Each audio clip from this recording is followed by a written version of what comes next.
Hi, this is Jen Young. I'm founder of Spitfire Fitness Arts. I'm a yoga teacher, fitness entrepreneur, performer, and ecstatic dance enthusiast. So thank you so much for joining me with these practices around the chakras. Today's practice will be focused around the fifth chakra, which is the throat center of Vishuddha chakra. So it's pretty easy to find this one. Right where this little groove is between the collarbones is basically where that chakra lives. So it governs the neck and the throat, which seems kind of obvious, but it also governs the shoulders, the upper shoulders, and even down into the arms. So kind of our modes of expression, how we express our will in the world, how we voice our truth. So we'll be doing some practices today to help open the throat, get some stretch in the neck and the shoulders a little bit. And as we start to work in these upper chakras, so the fifth chakra, which we're focusing on today, and the sixth chakra, which is the third eye, and the seventh chakra, these are very close together, so there's going to be some overlapping, and I'll probably talk about that as we go. But thank you so much for joining today, and enjoy the practice. So we're going to begin our fifth chakra practice in child's pose. So you can sit on your heels and let your forehead come to the floor.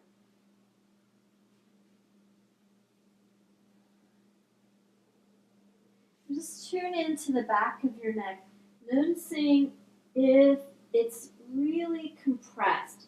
So if you find that your chin is sort of thrusting forward, tuck the chin toward your throat a little bit.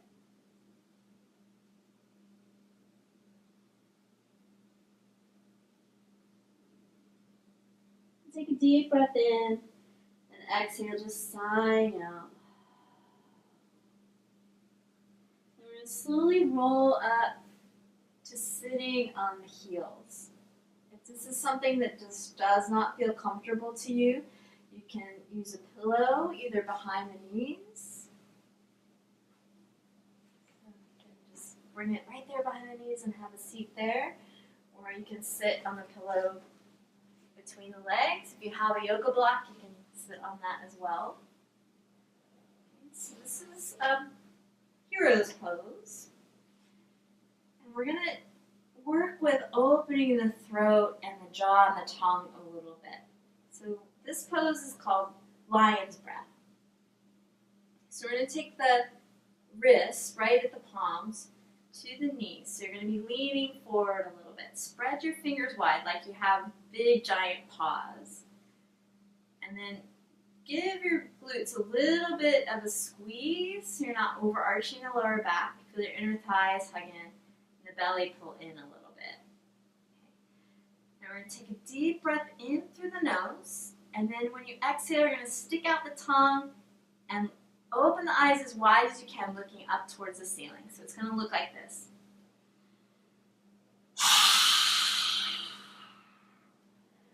Okay, so let's try it together. I know it looks a little crazy, but we're really stretching the jaw and the tongue and the throat.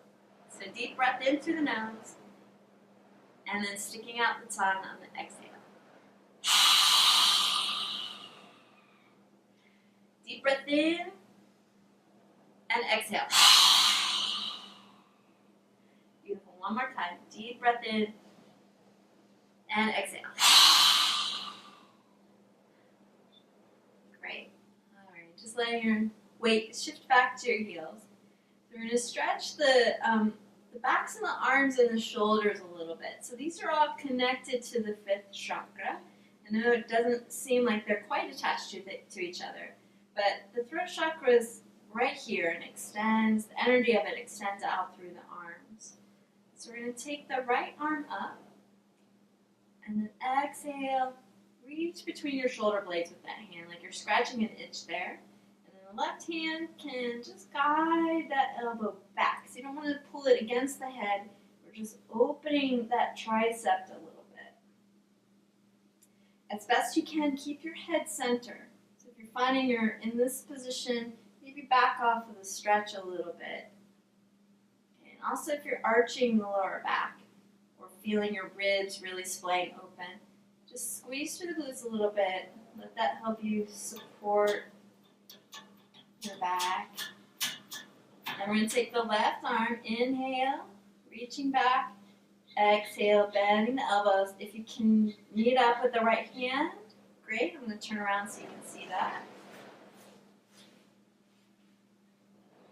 Okay.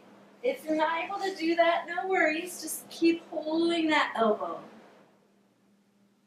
Then we're going to change sides. So inhale, reaching up, and then reaching between the shoulder blades of the left hand, guiding that elbow back with the right hand, squeezing through the glutes. And if it feels like the place to go, you can reach out with the right hand on the breath in. Exhale to bend the elbow, leaning up to the left.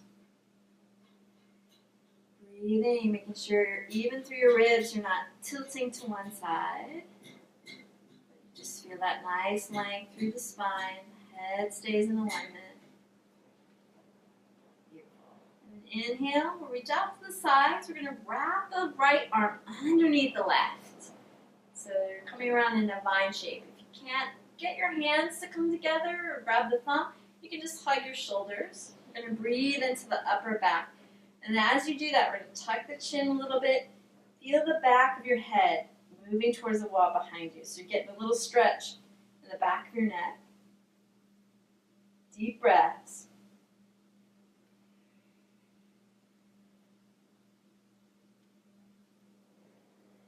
Inhale, let the arms come wide.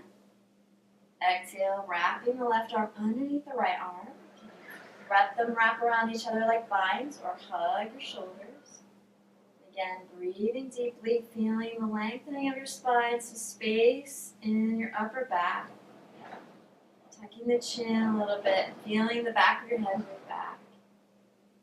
And breathing. In my case, breathing with the sound of the wind. My banging radiators. Beautiful.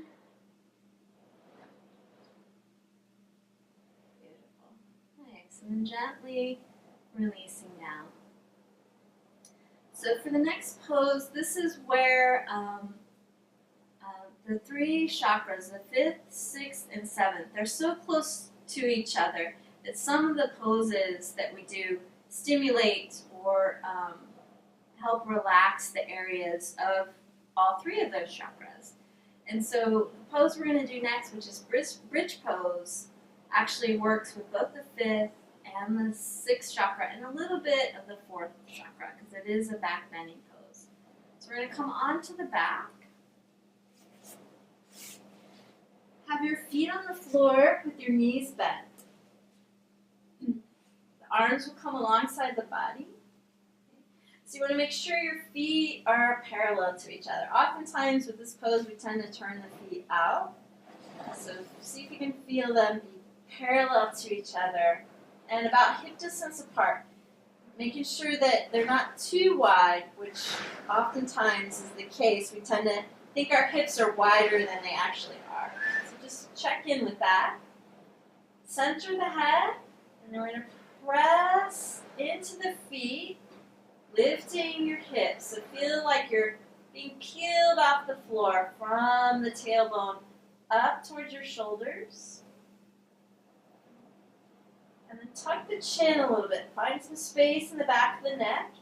We're going to start moving the arms towards each other, squeezing the shoulder blades together. And if you can interlace your fingers behind your lower back, great. If not, no worries. Just think about pressing your forearms into the floor and squeezing your shoulder blades together. Now's the time to check back in with your feet. Oftentimes this is where they start to turn out. And check in with the knees. If they're opening out to the sides, feel your inner thighs hug in. If not able to do that, you might drop the hips a little bit so you can engage those inner thighs. Taking some deep breaths.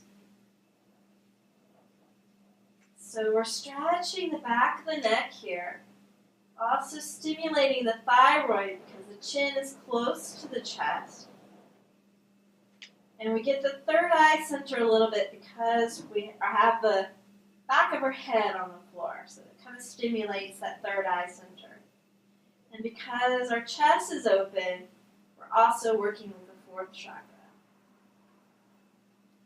Taking one more breath in, lifting, and then exhale. Releasing down. We're going to bring the knees to the chest. And just hugging them in. You can gently rock side to side.